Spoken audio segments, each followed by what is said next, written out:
Evening, everybody. It's 7 o'clock. We'd like to start this workshop. My name is Dina Sullivan. I am chair of the Triton Regional School Committee, and I am so glad that you are all here to come tonight to join us in what I'm sure will be a very educational and informational workshop put on by Tracy Novick, which a lot of you, I'm sure, know her from MASC. She is a field rep and former Worcester School Committee member. But before we get started, if you would all please rise and join me in the Pledge of Allegiance. I pledge allegiance to the flag of the United States of America, to the republic for which it stands, one nation, under God, indivisible, with liberty and justice for all. Again, thank you all for being here tonight. It's nice to see that we have other school committees represented here tonight. We appreciate you taking your time to join us, and I see parents and teachers in the audience as well. Again, welcome to everybody. At this point, I'd like to just pass it over to Tracy.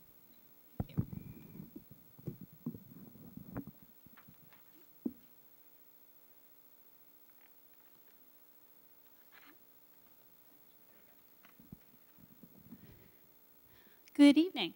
I'm going to use the mic partly due to the size of the room in Arslow because I know that we're recording.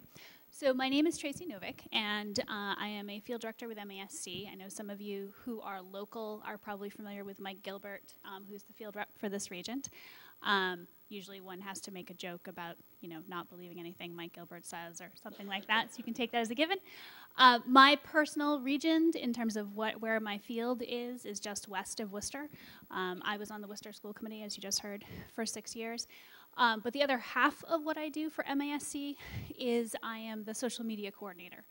So I work with our communication staff and with those we have at the State House, and I run our Twitter feed, I run our Facebook page, our Instagram presence, and also our LinkedIn page. So if you are on any of those, and by all means, go look for them, that would be my work. And part of what I have also been doing for MASC since I joined staff 2 years ago has been working with school committees and with school districts around their social media presence, and then also how we're incorporating that into our larger communications work and our advocacy work. And I know that one of the things that got us some national interest recently, and I know that there were those locally who participated in this, was the tracking we did of school committees passing resolutions against Question 2 last year, and us simply pumping those out every time they happened made a pretty strong impact on the outcome that we had. So we saw that as a learning experience for us as well in terms of the use of social media in terms of our state advocacy. So I think it's useful, whether we're talking about social media or just more generally about communication, to make sure that we're thinking of it in both directions. So when we talk about communication as a school district, very oftentimes we're thinking about putting it on transmit. And I think it's important to remember that the first thing we need to do also is actually be thinking about the hearing part. There's two parts to communication. The first is that you actually need to hear from others. And that's true as school committee members, it's true of school districts. It's true certainly in this work in public education. And then of course the other is that you have information that you need to have be heard by others. So I urge people, when they're thinking about, however you're thinking about advocacy, whether you're thinking about telling your story as a district, whether you're thinking about telling your story as a school committee, in any of those cases when you're talking about budget, are you making sure that you're thinking about both halves of the equation? There, of course, is the captured part in state law that you've experienced here at Triton recently, which is that you literally have to have something called a hearing in your budget. So you have to hear from the public. But there also is an opportunity within budget and other things to make sure that people are being heard by you. And I also think it's important for us to think about the means of communication. And I'm going to talk a lot about this tonight because we all have preferred methods, and sometimes those change over the course of our life. But when we are in a position like a school committee, or like anybody involved in a school district, we really have a responsibility to remember that all members of the public are those with whom we are communicating. And all of those members of the public may have different preferred means of communication. And if we, in fact, want to be reaching all of them, and again, in both directions, we need to be willing to embrace those different means of communication. So some of these are slightly joking, right? We probably aren't doing it by telephone cans, we hope. But we know that lots of school districts use ConnectEds, and that's going to work when you're talking potentially to particular subject areas of the population. Hopefully we're not using megaphones, although there are certainly circumstances in which we see those show up at school committee meetings. But there are people who are going to be most comfortable having conversations that are face-to-face, that are in small groups, that are over tables. There are people who are going to be comfortable having those larger meetings where they actually have to come to a microphone.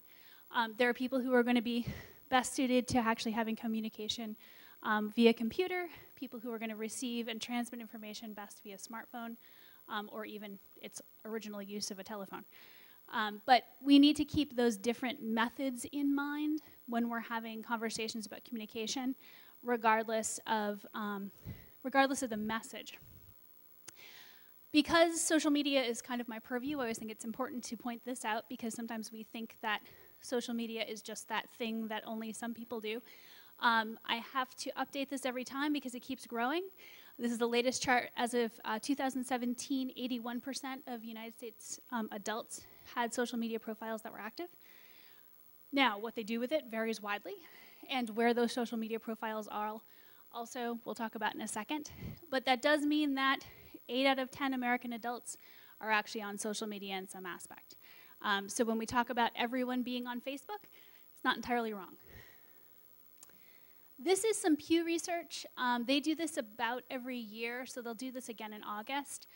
And this, of course, got a lot of press given the last presidential election. But as of 2017, they're postulating that 2/3 of United States adults get news from social media.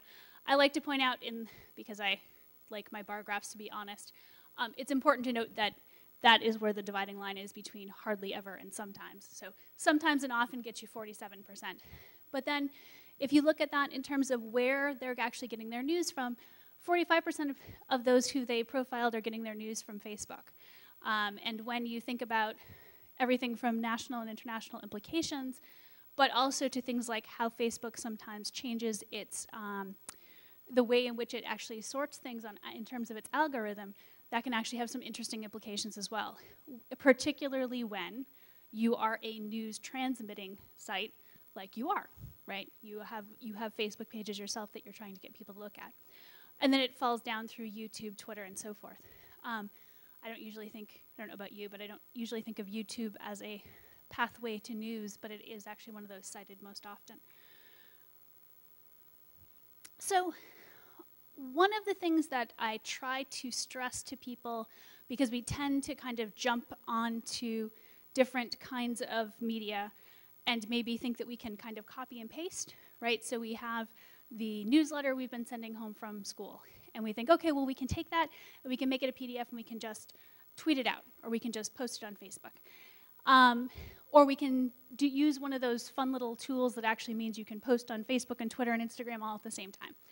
And one of the cautions that I try to leave you with is that depending on what kind of media you're using, different kinds of media are better suited to different kinds of messages. So, and this should be, I think for most of you, a review, the truism that everyone is on Facebook. Sure, you probably can reach many, many of your people on Facebook. But do remember that connections on Facebook, at least in terms of friends, have to be in both directions. So unless you are transmitting publicly or that kind of thing, in some cases your information can't be reachable by everyone. There is the advantage of there being no limit to the length of the posts. It does allow for groups, but of course that ongoing battle we're all having with algorithms, as someone who runs a number of pages and groups myself, I know the battle well, that does actually mean that you have a bit of a trick. And Facebook does skew older. And by older here, we're talking social media older, which means that we're getting into the 30s and the 40s and so forth. Interestingly, if you remember that, think about that previous graph, we actually do see Facebook going all the way up into people in their 80s and 90s. In many cases, they're doing it to see pictures of their grandchildren and great-grandchildren. Twitter, for those of you who are on it, I still think of it as 140 characters. Of course, it's gone up to 280 now. It's entirely public unless you completely make it private. That is a younger, urban, more tech-savvy group, and it is visible in real time. So those of you who forever are going into Facebook and trying to reset it so that it actually gives you the timeline in order, Twitter does actually do that. The other thing that I would point out to you is that probably more effectively than Facebook, Twitter's a little bit better in terms of both reporters and politicians. Particularly in light of the kinds of work that you all are doing, in terms of capturing attention for those two groups of people, Twitter can be a very effective means of doing that. And then the third one that I want to bring up here, because of some of what we're going to talk about, is Instagram, which, as you know, is sort of the photography one. It's entirely visual, skews even younger, and skews female. And then these, of course, are changing all of the time. Every time I go back and look at the statistics, I see ones that I'm not familiar with. Although, in many cases, there's actually some growing social media versions coming out of Asia. I always like to show this chart because these are your students. These are the social networking sites that are most popular with those 12 to 24. So if you are communicating with your student body, that top one is Snapchat, that's 79%. Then Facebook. Now, the trick on Facebook, and I say this on good authority as a mother of a 16, 14, and 12-year-old, they may have Facebook presences. They're not using it the same way that mom and dad are or their grandparents are. They're on there and they're friends with their aunt and their uncle and their cousin and that kind of thing. That doesn't tend to be where most of their communication is. Instagram, of course, also very popular, does, as I said, skew female, and then you see it come down through the rest. So in terms of communicating with your students, and again, think of it in both directions, where are you going to go? These are some suggestions. Now, that doesn't get us everybody, right? So this is from work that was done by two of my colleagues, Jim Hardy and Dorothy Presser, a workshop that they do called Multi-Generational Community Engagement. And I am going to vastly compress their conclusions here. If you ever get a chance to talk to them about it, it's well worth seeing. But in terms of thinking of the sort of four major generations that we have now in terms of the population, the oldest generation that we still have is what we think of as the greatest generation. They are, and again, these are vast generalities, right? Because you can find the greatest generation on social media too. But we're talking here about a group that came of age during a time in which they were dependent on print and television media. And if you look at the statistics on who is still getting newspapers and who is most dependent on television media, this is, again, that population. So if you are a group that is trying to reach this group of people, where do you have to go in order to get that information? And then contrary-wise, if you're attempting to get illicit information from this generation, we're talking about face-to-face communication and also mail actually still working.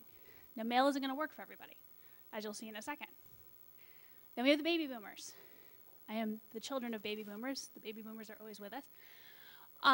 Generation that's very comfortable with face-to-face communication. So if you remember the images I showed you at the beginning about different ways of communication, you've now got a couple of groups where having that conversation at a table over coffee can be an effective means of actually having that conversation.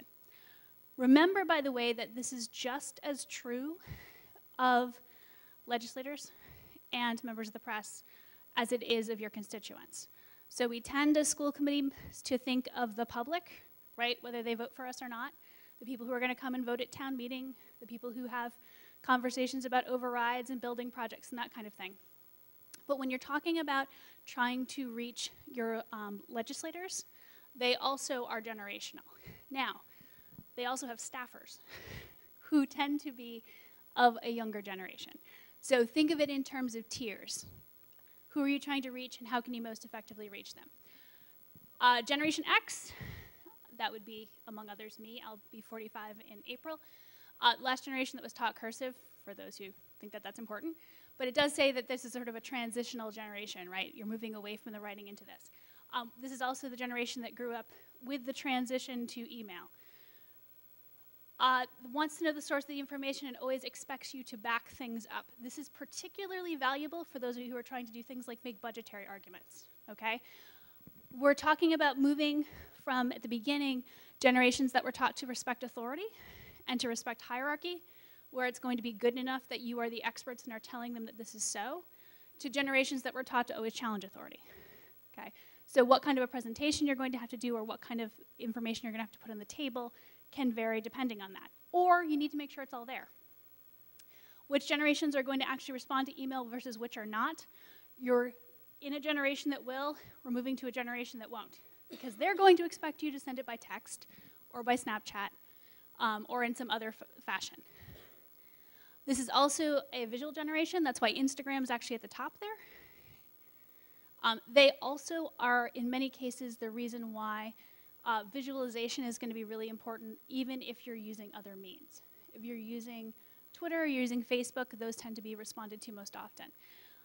And in that case, we're talking about starting with outcomes. So where are you actually trying to go at the end of this? Okay? Again, those are vast generalities. If I did not in any way identify you in terms of your generation, that is true, okay?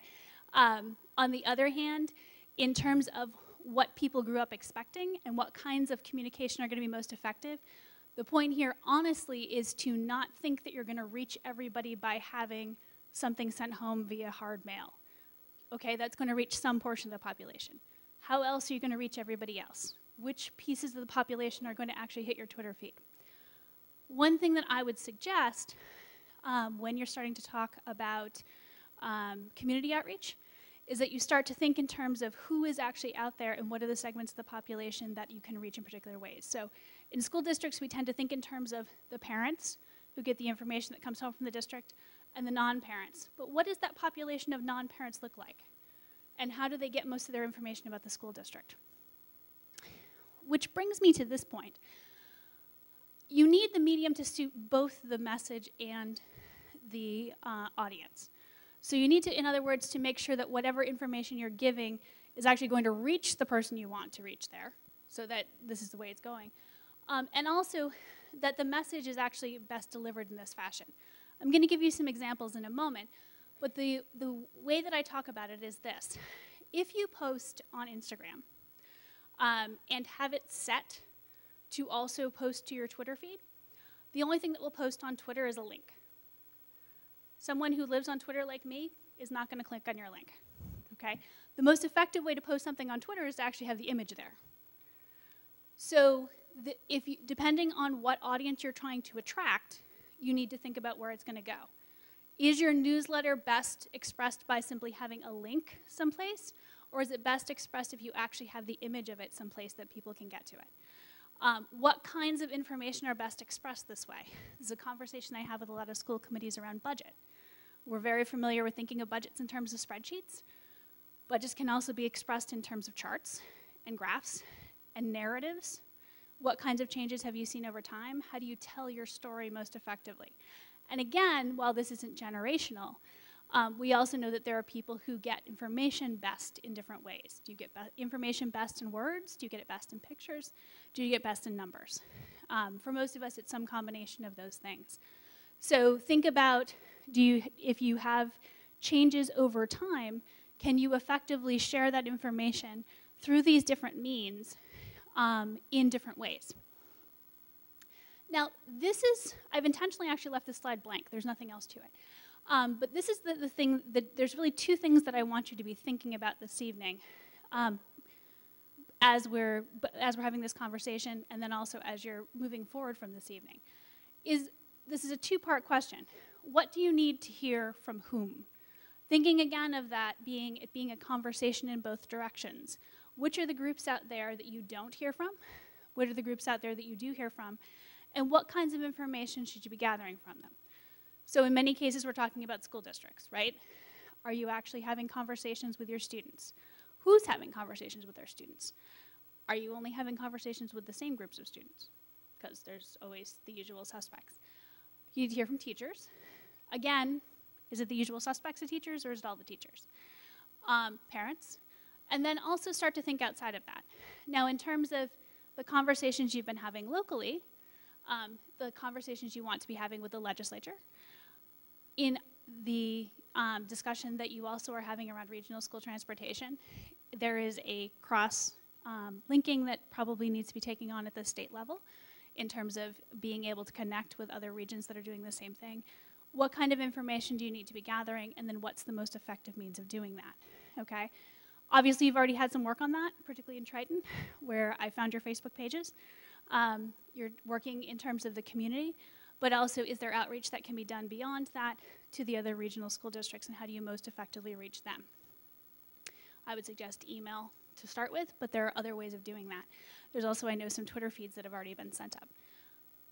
This is, again, intended to be a blank slate for you to be writing on.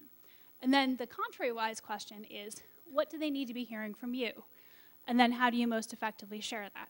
So if you have a certain amount of regional transportation reimbursement that you expected over time, and here is what that looked like, you can express that in a graph.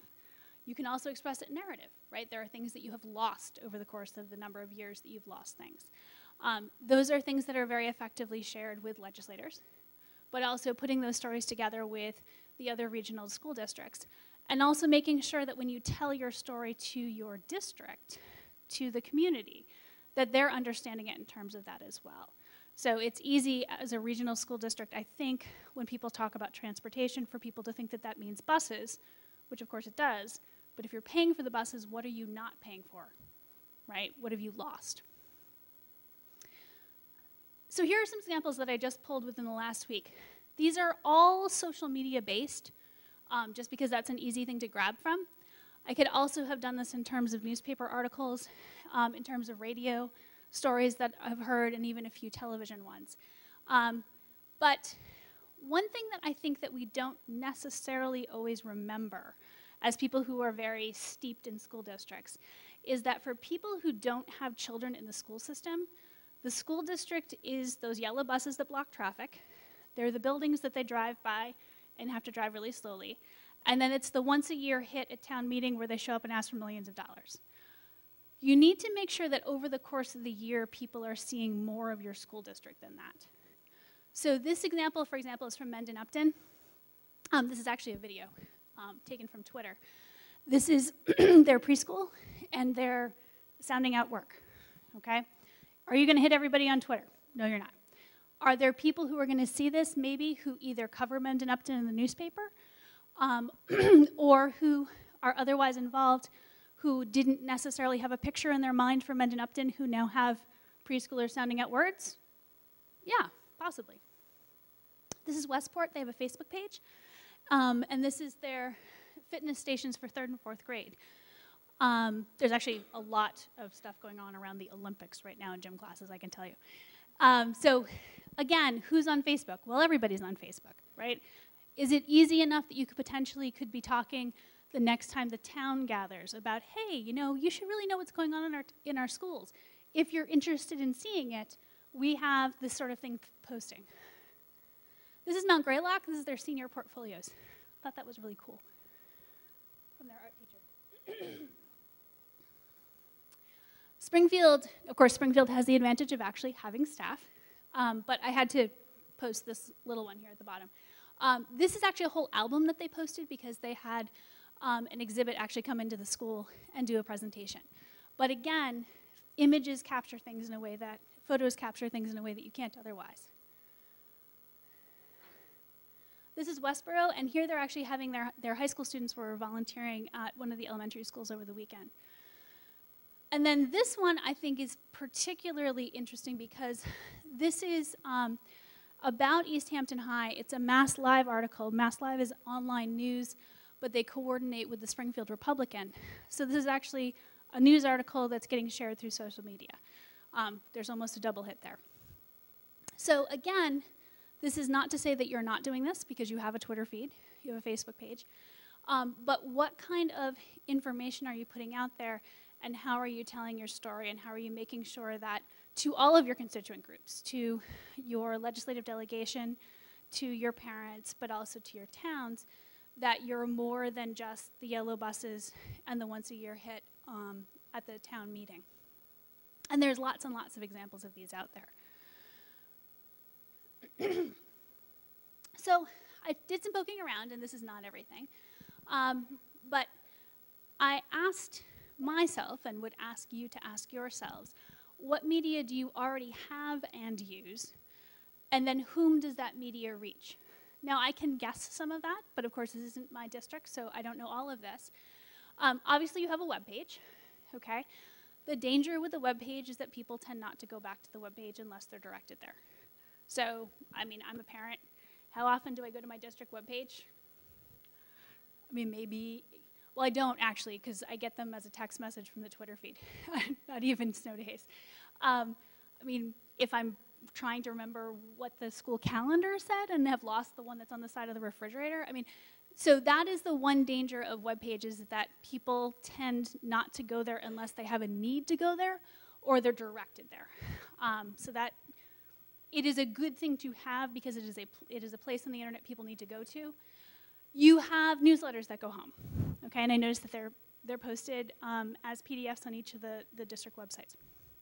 Something to consider is what kind of information is put there, and they are clearly something that is directed at parents. Is there information that can be shared with the community? What kind of story are you telling there? You have a Twitter feed, right? This was, I think I took this snapshot over the weekend. So that's the track team. And again, this is a thing where you not only can be sharing, we're having this meeting, we're having this budget session, but also this is the story of the district, this is who we are.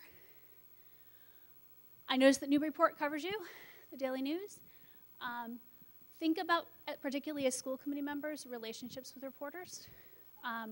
Who covers your meetings? What do they know? Do they have the information they need? Do they actually understand how your budget works? Do they have the basis in regional transportation that they need to in order to effectively cover?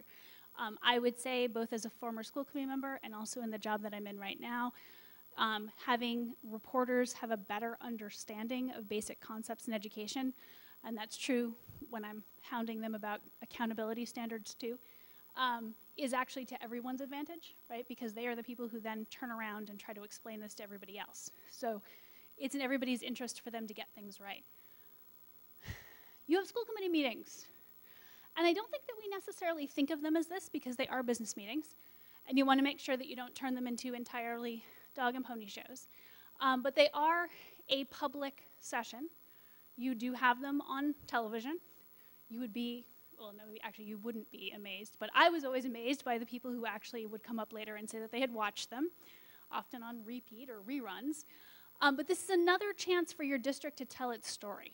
Who are you? What are you about? What is it that's actually happening in the district? And if you can think of it as that as well as business meetings, or couch it as that as well as business meetings, that can be another chance for communication. I also really urge people to think, particularly when you're talking about presentations, the relationship between the administration and the school committee tends to be that the administration is presenting to the school committee, which they are, but anytime the administration is presenting to the school committee in a public session, they're also presenting to the public. And it's helpful, I think, for everybody to think about that as part of what's going on at school committee meetings in any of those sessions. You have a radio station. And then this one I want to particularly point to, because we don't always think of it as this, the budget. So the budget, my truism about the budget is that's the most important policy document that you pass every year. But it also is probably among the most important communication documents that you have every year. Certainly you're setting out district priorities. You're talking about how you're going to reach district goals. But you also are saying something about the district, not just by what you actually do, but of course you're doing that, but also by what is actually included in the budget. Do you actually talk about the district goals? Do you talk about the school improvement plans? Do you talk about the kinds of good things that have happened in the district? In other words, do you see this as an opportunity to say to your towns, you guys send us millions of dollars every year. Here's what we're doing with them. I would encourage you, and not just to dump this on your administrations, because that's really easy to do as a school committee, to start to think of your budgets as those kinds of documents. And those conversations around budgets to be those kinds of conversations. That it isn't about dollars and cents so much as it's about how you're actually moving forward in terms of educating your district. And that then can be used really honestly in all of the rest of the conversations you're having. Whether you're talking to, the town about the kinds of decisions they're making moving forward, if you're talking to your parents about the decisions the schools are making, or honestly even the legislators. Here is what we're actually doing with the resources that you give to us. Here is what the loss of resources has looked like.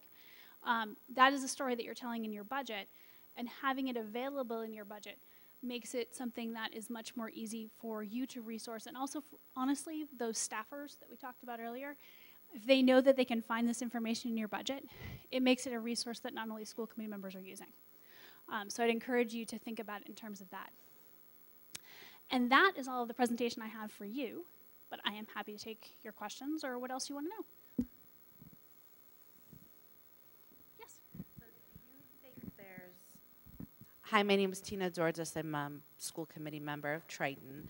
So with the budget issues that we've been facing, we recently created a Facebook group in addition to the page called Friends of Triton Regional School. Yes. To sort of funnel people from all three towns, parents, non-parents, the different generations that you talked about, to start having those conversations, because there's a lot of fragmented groups within the towns online talking about what's going on in the budget. Obviously, on the regular Triton page, we don't really want to have conversations about the budget and throwing blows, so we kind of created this as a way to educate people on what's going on.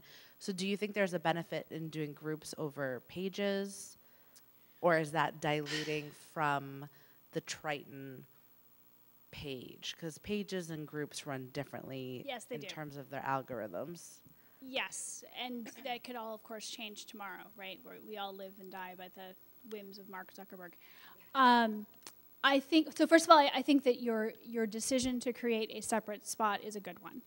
And I think that the more that you can channel those conversations to essentially a trustworthy source, so that you can be upfront about saying, this is being run by X, this is who we are, here's where our information is coming from.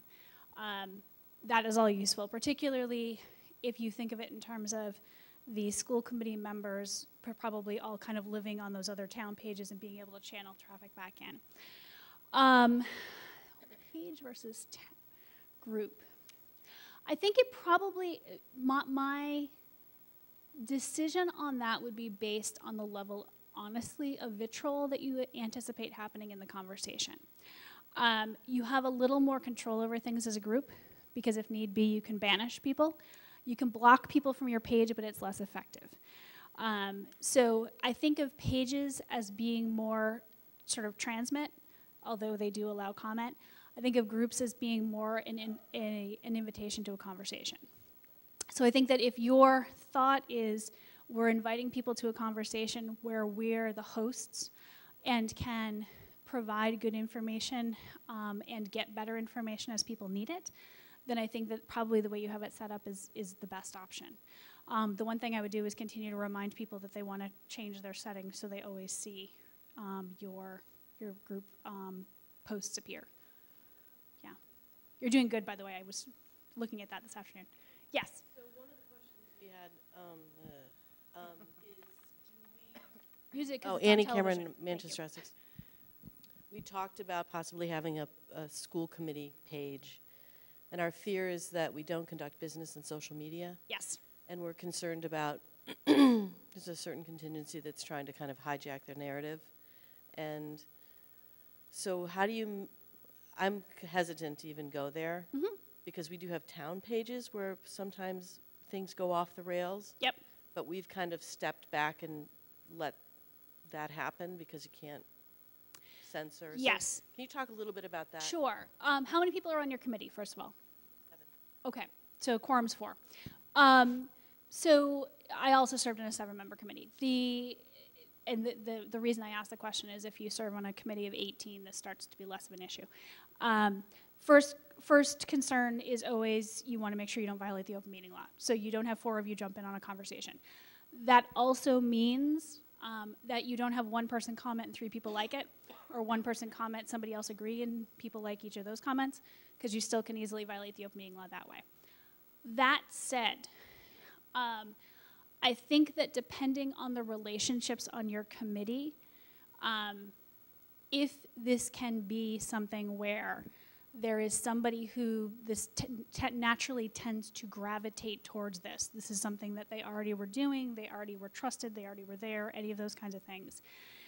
If it can be almost a delegated responsibility, that they will then, and this is the other half of what I recommend, not get involved long back and forth, not get involved in tit for tats, but point back to corrections of information. So you're saying that this happened. If you look at this report, here's what the information is. We'd love for you to actually express your opinion about this. Please come to the session at this. As the person on my committee, when I was on Worcester's committee, who tended to do that, you do have to eventually, you can always turn off notifications on a conversation, and there are certainly times that I did that. But I think that it is healthy to have the presence without violating the open meeting law or without getting involved in any of those long involved, because there are some battles that you are absolutely right, you are never going to win. But because we know that social media is as much about the people who are reading the conversation but aren't actually saying anything as it is about the people who participate, I do think that it's good to have a corrective involved in those conversations. Again, pointing back to district documents, pointing back to meetings, pointing back to opportunities for public participation, but again, making sure that it is not, if it can be the chair or it can be the chair of the finance committee or those kinds of things, that's best. If it isn't that person, make sure that it's sort of someone who is at least regarded by the page as being trustworthy. But again, keeping in mind the open meeting law and keeping in mind that you want to be pointing back to public documentation as much as possible. That's an excellent question. It's something that I think everyone is wrestling with. Absolutely. You've got a microphone. Norissa Wallen, Triton Regional School District. We've actually had this happen. We have 2 very active Facebook groups here in town. One of them is specifically it's a mother's group, but it's on Facebook. And the other one is a town group. They're both specific primarily to Rowley. And over the last 3 weeks, Tina and I have been on there, and every time we see something that has information that's incorrect or it's conjecture that seems to be out of line with reality, we hop right on there. We make sure that there's a link to point them back to where the actual accurate information is so that they can source it right back to where it was, and we try to get on that as quickly as we can, because the one thing that we found is as soon as it's on social media, it spreads quickly. So we've had success in doing that in existing groups. I would say we're both probably considered trusted members of those groups already, so we've been able to use that reputation to help us out. But it's been successful. We've been able to have good conversations and get a lot of useful information out there. People end up tagging us because they're... I saw that. Yeah, people end up tagging us because they're like, all right, we need one of you to respond to this. And that's a really good sign. So. That means that it's being successful. The other thing, by the way, that I've particularly noticed them doing is that they're indefatigable. They're also very sort of upbeat, right? It's never that they're getting dragged into an argument. It's always, oh, well, I'm glad you brought that up. Here's where you can actually find that information. And the more that you can sort of channel that attitude into it, the better we all are, honestly, in terms of social media. Yes? I don't want to hijack the conversation. No. But I have my pet project that I've been working on. I've been working with Lauren, Sam, and Garrett from out on Wachusett Regional School District. Yes. I wondered if you guys had found each other yet. We have. We've been working actually on a Facebook group called Support Mass Regional Schools. Yep. And we've been able to pull in about, beyond our 2 districts, about another dozen districts. Mm-hmm. We've been out looking for specifically advocates, not necessarily school committee members, but people who are those trusted sources Mm-hmm. in their districts already that are able to get information out to parents. Lauren and I have been tossing ideas back and forth, and we've come up with this idea of, in advocating to the state level, of every 2 weeks, approximately, between the beginning of March and June, having an action. Mm-hmm. And there are a very specific set of actions chasing kind of the highest level people in state government, going after the governor, lieutenant governor, chairs of the Ways and Means committees, the chairs of the ed committees, going after local legislators another week, going after letters to the editor and print paper another week, mm-hmm. going after TV and news to try and get some attention on it another week. So my question is, I guess, we're not sure that we're hitting the exact targets we want to hit. So I'd like your opinion on whether we're kind of heading in the right direction and who we're missing. And then the other challenge we have is we're trying to find these advocates with the idea that they're linked into their districts already online, and they'll be able to take that information and essentially recruit other people so that we're hitting with, you know, whatever the week's action happens to be, 300 emails, 500 emails, 1,000 emails, you know, 500 tweets, it may happen to be another week, you know, that we're trying to essentially, we're reaching into, for instance, we just found a gentleman recently from Whitman-Hanson. So if he's linked into 300 people in his district, essentially getting him to then get those folks. And they seem very willing to do that. My question is, I guess, how do you continue that advocacy? How do you make that happen for 2 months or 3 months? If we're really, 3 months at this point. Are there secrets? Are there tricks? What advice can you give us? Are we going in the wrong direction? So the first thing I would say is that you want to share that page on the MASC pages. Remember that as a school committee member, you can do that. They all need approval, but I have approval on all of them. I would go back to this notion of different people getting information in different ways. So I think that probably your challenge for all of those sort of key people that are then going to distribute the information farther is, are they people who you actually are hitting through Facebook, or are you going to need to send them an email? I think that if you can try to elicit that information from each of those sort of key people who then send it out, one can then assume or hope that each of them then knows how to best distribute that information to their own networks. Don't underestimate the importance of tagging. So I notice Lauren gets me sucked into I Am What You Said all the time, which is funny because I live right next to her district. For example, you know, have you looked at the MassEDU, you know, hashtag? Who are the regular tweeters on there, and what districts do they represent, right? So there's always a preponderance of Boston, Lord love them, but what about the rest of us? And what are the connections that they have? Are you necessarily tagging, and I'm sure you've already thought of this, the Regional Schools Caucus in terms of the State House? Some of them are more active on social media than others. Some of them have staffers who do it, like my own Senator Chandler. But that can be an effective means of not only communicating, but also because tagging then gets you on other people's feeds if they follow them. It can be a way of getting that information out. In terms of continuing the energy, report back. So that was something we certainly learned with question 2, which is that people gain energy from successful action. So last week we managed to do X. This week, here's what we're doing. Honestly, people will even gain energy from the successful action. If you can demonstrate that there's been a result, you've heard back from someone, this is the letter that's been printed, these are the letters we've gotten back. Anytime that you can report a success, even if the success isn't monetary, it's communicative, that is something that people gain energy from. Because I think there's lots of people out there who think, this doesn't work, nobody ever pays any attention, and if you can prove that that isn't the case, that makes a difference. I would consider setting up Google Alerts if you haven't already. I would certainly do regional school transportation and then think about what other ones would be key, because that's going to be one way that you can find who's writing about it, where letters actually make it through, where there's news being reported. That's where a bunch of my stuff comes from in terms of MASC's information. That's what I can think of off the top of my head. Yeah. And also, honestly, what we were talking about earlier in terms of having solid information around here's what the expectation was, here's what the losses were, being able to do things like cite actual language, like here's what the law said, here's what the agreement with DESE said, those kinds of things tend to make your argument stronger. And then that's something that you can be providing to the people who are writing. Yep, can we get a mic back to you?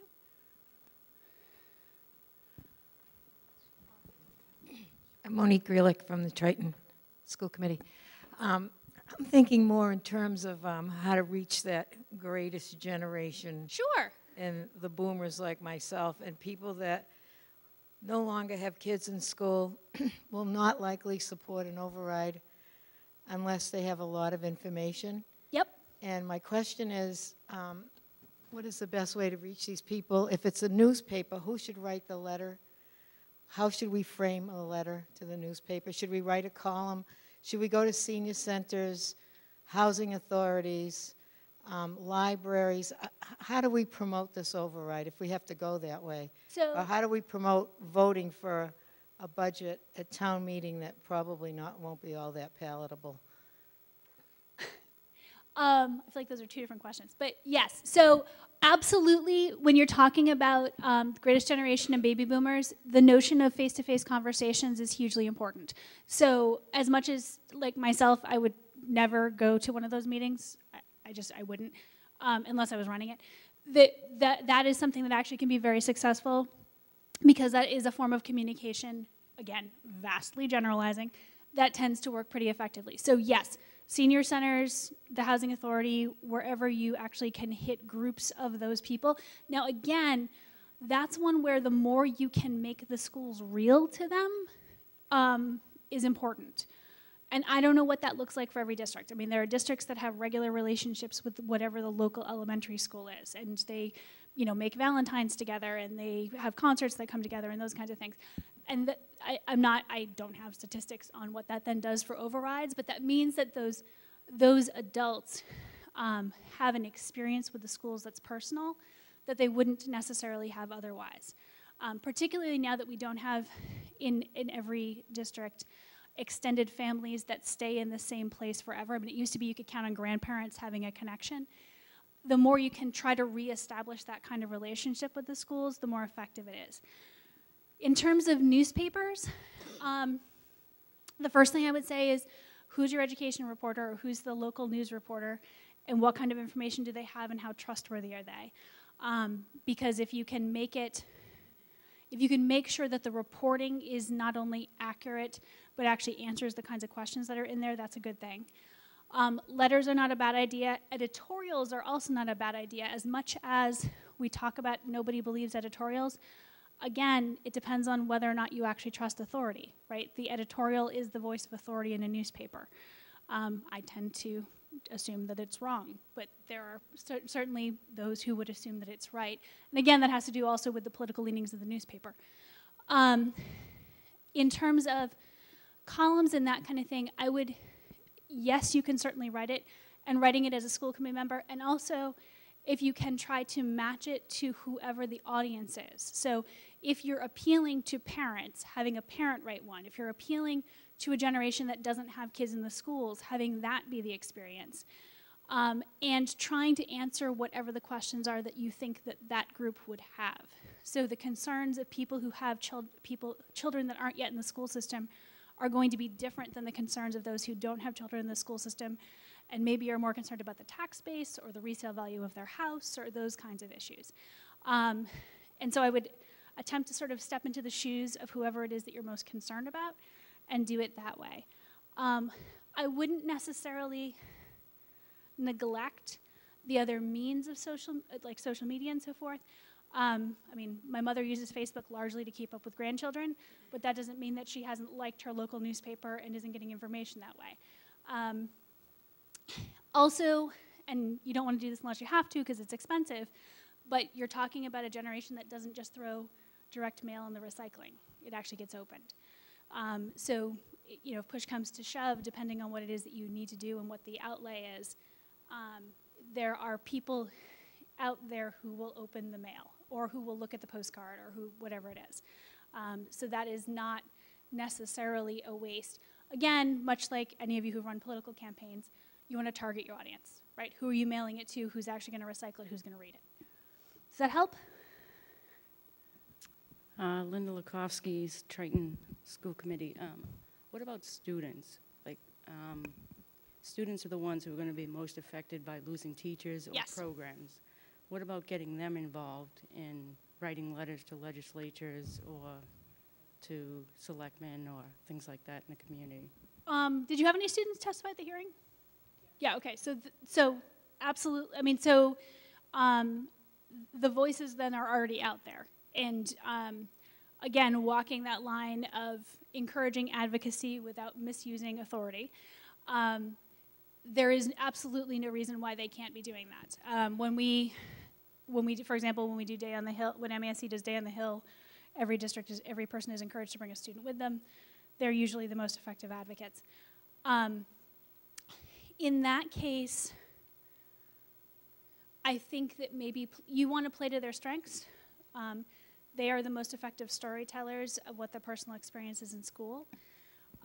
They may be able to present that in ways you wouldn't necessarily jump for. So can they write letters to the editor? Yes. Is it the best way for them to do that, or would they be better putting together a video that you then post on the Facebook page, or whatever? Right? I'm 44. I shouldn't be the one who's generating these ideas. You should ask somebody who's 17. But that kind of thing. What does it look like for them to have these kinds of experiences in their school? And I mean, I saw the list. You know, what are the losses potentially going to be? What does that actually end up looking like for them? So I think that if those students are out there, if you can get them on the Facebook page, if you can, you know, get them linked into whatever the effort is, and channel it in terms of what their strengths are without necessarily limiting it, because I'm sure you also have articulate writers who can write great letters to your legislators as well. Yeah, I would absolutely do that. Tracy, thanks for being here. And sure. I know that you were here as well when we had the state auditor.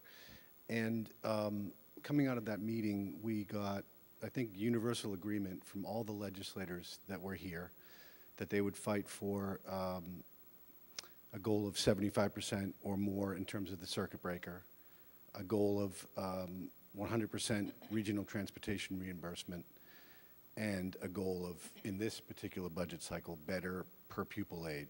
We've suggested something, a number in the range of about $100 per student on the per pupil aid. So, you know, what I've said to Narissa, you know, about a lot of the work that we're doing with social media is we now need to turn that into action. Mm-hmm.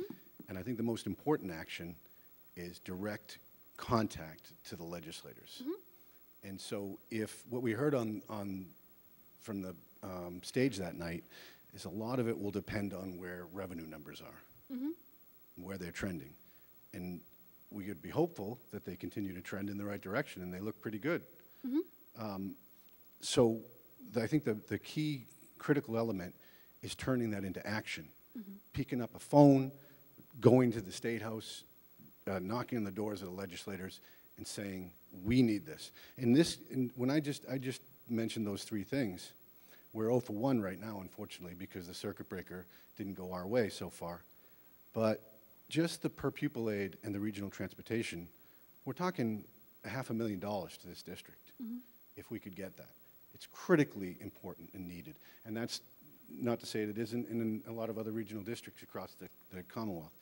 So I think the key issue for me is we have to turn that into action and show people that they can actually contact their legislator and ask for redress on this issue, mm-hmm. and show them how to do that. So, because signing on the things and signing up on all these things, it's really great. And it's really critical, especially for those offices that are monitoring Twitter feeds and all the rest of that, and that's happening. But actually picking up the phone, writing the letter to the legislator, or knocking on their door, there's no substitute for that. And if we could get, literally, in this district, if we got 35 people to continuously contact, and we got 35 more, that would be a deluge. These representatives and senators will stand up and pay attention to that. Yeah, I would say that it depends on the way in which your representative interacts. So, for example, we managed to swing the representative from Haverhill based on a tweet because we gave him a good chart. I think that if you go to the State House, you're probably going to meet with a staffer. I would say that depending on your district, you know, people have different relationships with their representatives, and this is, I think, where the contacts that you're making can be really important. Who is it on the school committee for each of those regions that has the strongest relationship with their state delegation? Is there someone that the representatives or the senator goes to say, okay, so what's the real story? Like, how does this work? What's happening? If you can find those people, right? So who does Kim Ferguson go to in Wachusett? Who does Harriet Chandler go to for Algonquin? Those kinds of questions.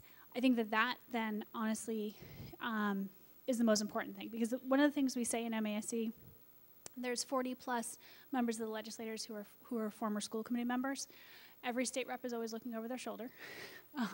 They know where they came from. And they also know where the best information around local revenue comes from, right? So it's you guys, it's FinComs, it's select boards.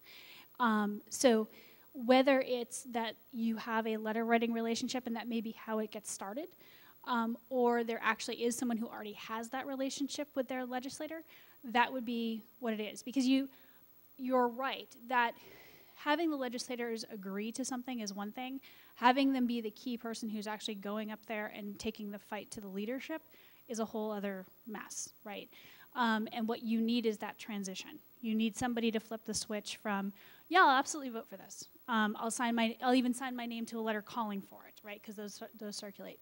To, I'm going to be the person who's going to say, no, I'm going to go down fighting on this one.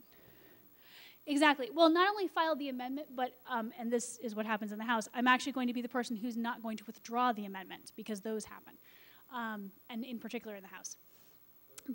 Follow up, because what we heard that night as well is that if you total up all the regional districts throughout the Commonwealth, and what does that mean in terms of how many reps and senators we're talking about, it's in this particular budget cycle, it could be very important if we do a great job of connecting with these other districts and bringing about real action. Right, and the thing is, now I would say that you've got kind of three different strands going on there. So you are going to have, regionals are going to be certainly with you on the regional transportation reimbursement.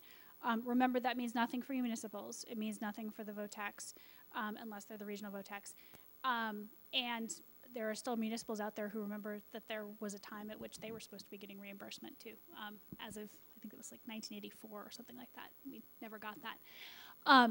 The circuit breaker is a good one because it hits everybody, right? No, everybody needs circuit breaker who sends kids out of district. And everybody had different expectations of what that was going to look like. And then the change in the state funding on that, the change in the state tuition vote on that hit us after the money went through. The per pupil is always going to hang in tandem with the Foundation Budget Review Commission, because every time we bump the per pupil, we're actually socking the Review Commission findings. So, you know, think about who your allies are and where you can actually make good allegiances. Because, I mean, I saw the circuit breaker letter was already circulating on the MASC listserv, and that's one that everyone's going to have an easy one pushing.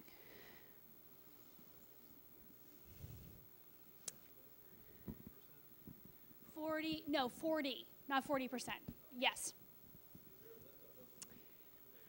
I usually just ask Glenn, but I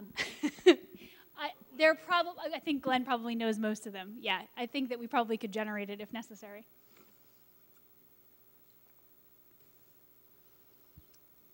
And we have one representative in Congress right now. Right, Catherine Clark, chair of the Melrose School Committee. What else? Anything else? All right, so I'm going to put this back to the last one. Or I think I'm going to put it back to the last one. Maybe I'm not. Because I have put my contact information up here intentionally down here at the bottom. That is my my email, that is my cell phone, and that is my Twitter handle, for those of you who haven't found it already. I generally am not far from my cell phone, so please feel free to use any of them. So if you think of something later and wonder what I would say or have a question or want to get something clarified, let me know. What I will do is I will, at the very least, tweet out a link to this to the attention of Triton Regional. So whether you follow them or me, you should be able to find it. And it will be actually a public link, so you should be able to find it. I can also email it to whoever and make sure that you guys can get it that way if it would help. Tracy, before you go, there were a couple of other things that I just happened Sure. to think of, because we have parents in the audience, we have staff in the audience. Are there things that, I mean, we're talking about what school committee can be doing, or we touched on what students can be doing. Are there things that staff can be doing, or how can parents, besides, you know, working with Tina or Narissa, what can they do besides write the letters and help out with all of this? But I'm really interested in the staff too, because that they're the ones that are going to be impacted. One of the things that we heard from the people who were on the other side of the Question 2 campaign was when the school committees united with the teachers union, there was absolutely no stopping them, because of course we usually sit on opposite sides of the bargaining table, right? I mean, who expected an alliance between the two sides of the contract? So if teachers unions don't like cuts, of course they don't, because it hits the classroom. A strong united message from the Teachers Association with the school committee is always something that you want to make sure you relay to the legislature if that's something that happens.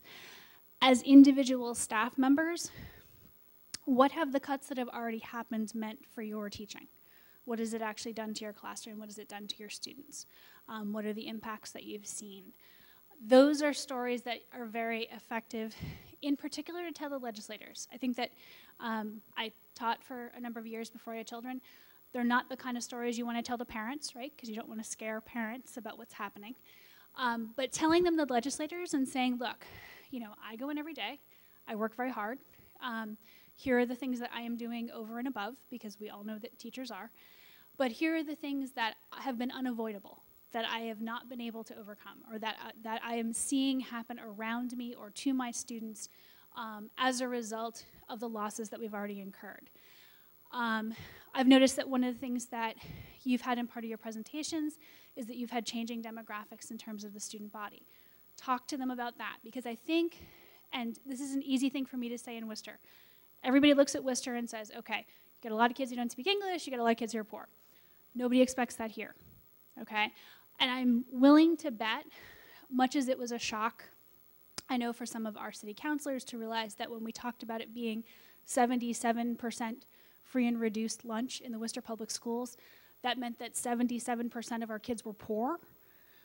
Talk to them about what it means that you have X percent of kids who are English language learners. What does that look like in a classroom? What does that mean that you have to do as a teacher? When you have kids who have mental health issues, without getting into individual student stories, what does that do to a classroom? What does that do to a student? What does that do to a student's learning?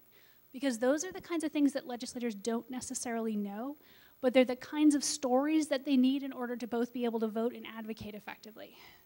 So the more that you can make the statistics real, the more effective you honestly make them in doing their jobs. And that would really be what I would encourage. Yep. So I know for a fact that video on social media, with all the algorithms, reaches more people than a post or sharing an article or a picture, especially on Facebook. Can we have a policy and advocacy subcommittee within our school committee, and in working with Narissa and trying to figure out a strategy, because the reality is it's a full-time job just managing a social media presence, as you know. So how do we put together a plan to develop content? Narissa and I can post and sort of manage as admins each group, but we also have children and jobs and other responsibilities too. So how is it kosher to try to build a community or have other people as admins that aren't on school committee that we can employ, like you said, the teachers or students that can create videos talking about what they've experienced? I mean, I think that would be more powerful for someone that doesn't know, having a student or a teacher sit there in a video talk about what their experience was because this was cut, or like you said, even a positive story.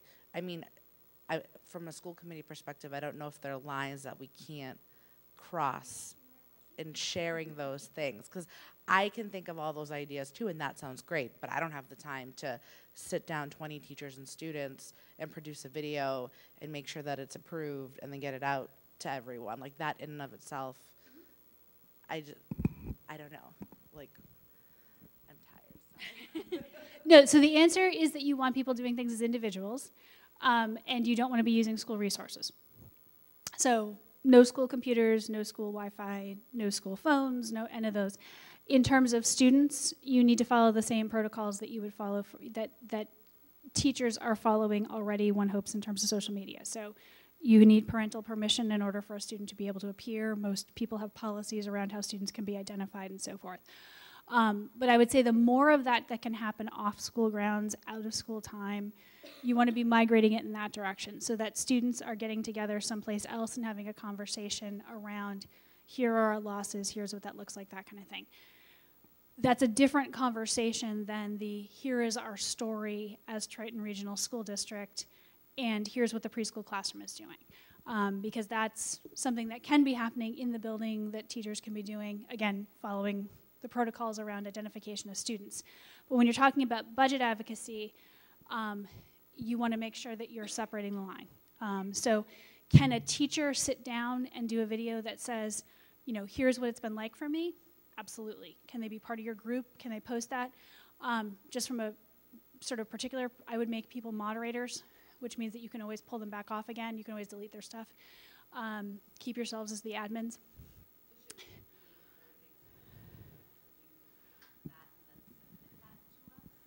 Do you have any that are already on the page? I don't know if John Lapham is here tonight. I have no idea what she looks like. Yes, speaking of which, you actually need to put a photo on your Facebook. That was what I was noticing. Yes, so, okay.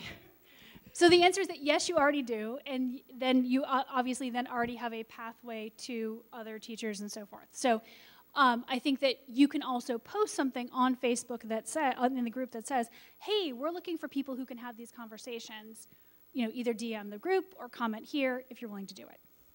Yep. Yep.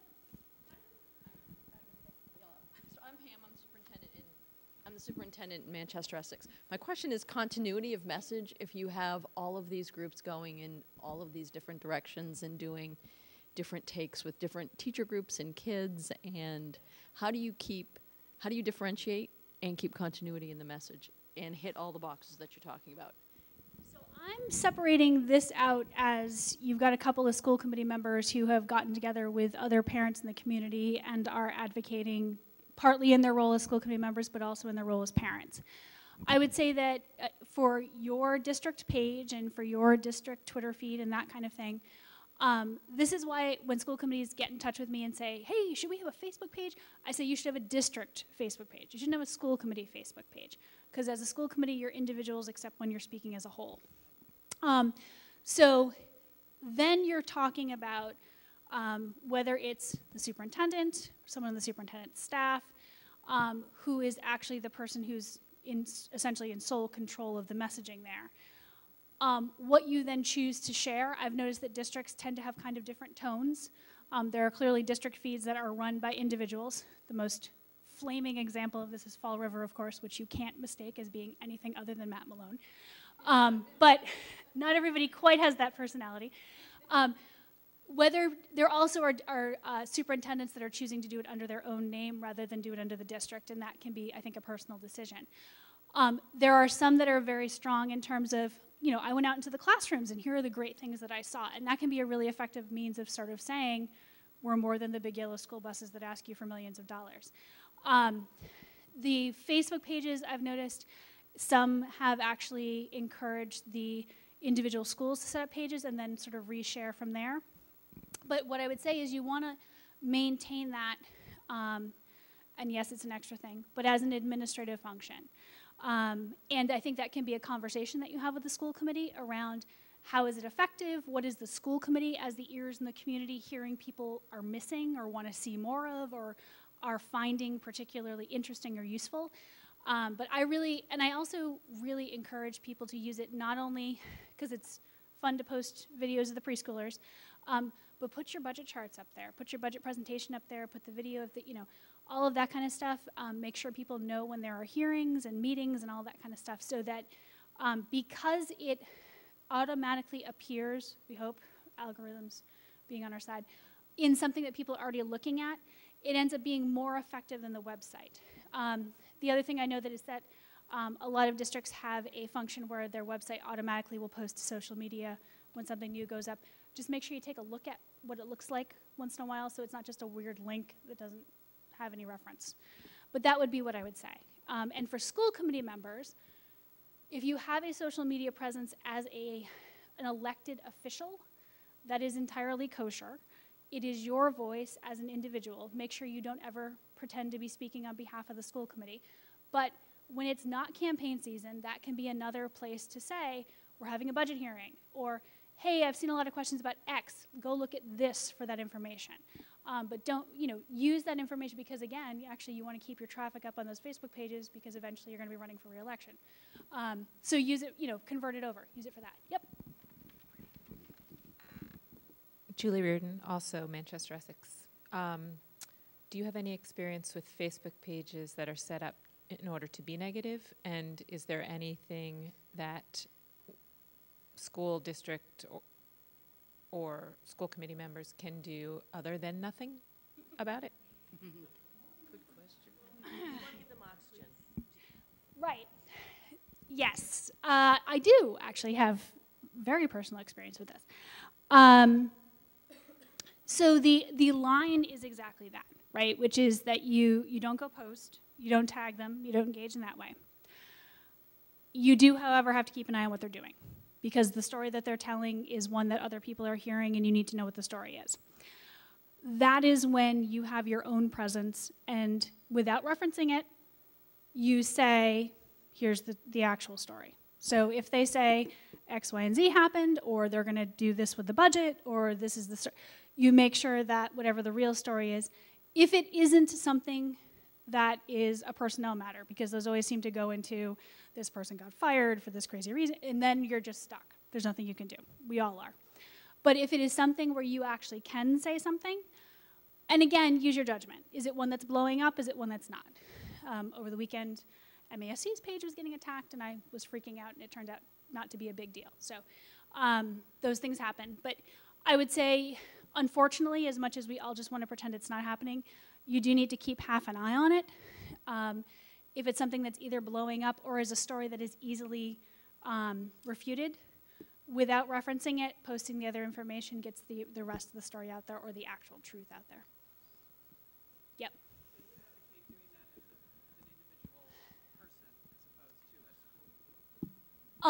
Right, unless it rises to the level of something where you actually need the district to say something. But I would say that this is one where using your presence as a public official just to say, I've heard some story. Yep, here's where you can actually find the information about the whatever. Yes, yeah, the more you can just point back to information, the stronger you end up being. Because then other people can link back to it themselves and it just gets shared. The whole point of going viral is to be able to do that. Yeah. Yep.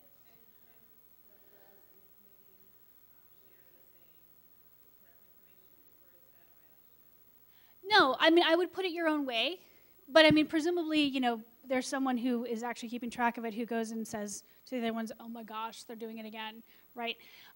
If each of you then, in your individual voice, says, hey, notice this is happening, here's what it is, then you should be fine. I can't, unless there's something that's coming before you for a vote and you then each expressed an opinion on it, there shouldn't be something where you can't just point back to a document or something that happened without a problem.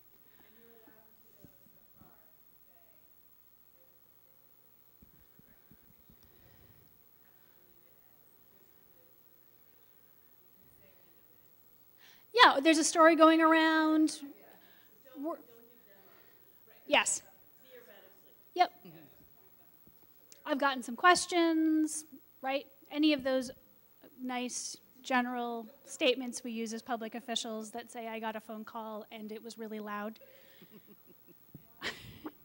Yep. Rachel Fitzgibbon, Manchester, Essex. Why, I've noticed, we've been kind of grappling as a school committee about there is a narrative being controlled, as I'm sure in a lot of districts, by a negative parent group or what have you. And so my question is, I've done a little research and seen that there are some school committees that actually have Facebook pages. I know Newburyport grappled with it. They decided to go ahead and do one. They kind of went back and forth for a while. Why do you not advocate for that? I'm just curious. It's virtually impossible to avoid violating the open meeting law. Because you're speaking as a committee. So the only time you speak as a committee is when you've gathered as a committee. It's not when you all get together in the message chat and say, hey, we need to do this. Because then you just violated the open meeting. Yeah. Yep. Yep. Hi there. A mic. What's that? I found a mic. Watch out. I'll hold on to it. I'm Ben Day. I'm a parent of two at Pine Grove, so I'm not a member of any committee, so I'm not sure if I should speak. But I think this is really helpful for everybody in the committee, and this is something that I brought up at last week's meeting, trying to find that dividing line between the rules the committees have to play by and the rules that concern parents in my district and others have to play by, right? So I have a lot more latitude, and a couple of things that you said resonate with me. One is somebody brought up action. Absolutely agree. I think that has to happen. I think there has to be a synergy between the multimedia campaign, be it via social pages or YouTube, if that's sort of quasi-social or something like that, some other channel option to get video content out, and what's happening on the street, what's happening at the State House, what's happening in the meetings, the letters, the phone calls, and so on. So if I favor a campaign that draws not just from these districts, but from other regional districts across the state. And I likewise favor a message when it comes to conveying the on-the-ground reality of all of these cuts that comes from the student's voice. Okay, and I think that if we're kind of zooming out a little bit and you're thinking about working moms and dads, professionals, you know, recent students coming up in the system, students that moved out of the system. It's a common sense of experience to hear from a student kind of how his or her experience has gotten worse on the ground in the eyes of that, you know, that child, that young adult whose experience is being hacked with each cut, right? So in their own words, draw on the parents if you need to kind of step outside what the committee's perspectives are. And it can be as simple as a YouTube channel and an iPhone with iMovie and enlisting the helps of students who clearly are willing to tell their story. I mean, we had how many step up? I think we need to draw on that resource. So you may have a committee page, great. Let's get a YouTube channel up, great. Let's stage some actions, absolutely. I think it's in all of the above, in my view. One thing that you made me think of actually too was in terms of the different generational thing, don't underestimate, if you still have one, whatever the local coffee shop is, right? Wherever that conversation happens, everybody has one. If you can stake out that corner or have somebody go have a cup of coffee, or even say to the school committee members are going to be having coffee, if you've got any questions, come join us. Office hours is something that some school committees do, but parents could do it, students could do it.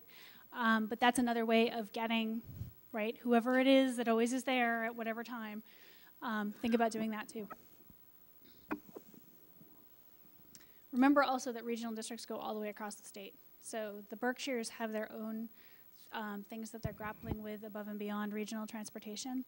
But this one goes all the way out to the New York state line. Anybody else have any questions or comments? Well, again, I'd really like to thank you, Tracy, for coming tonight and presenting. And I think you answered a lot of good questions and raised some others that we have to grapple with, but that's the point of all of this. So thank you all for coming tonight, and have a good evening.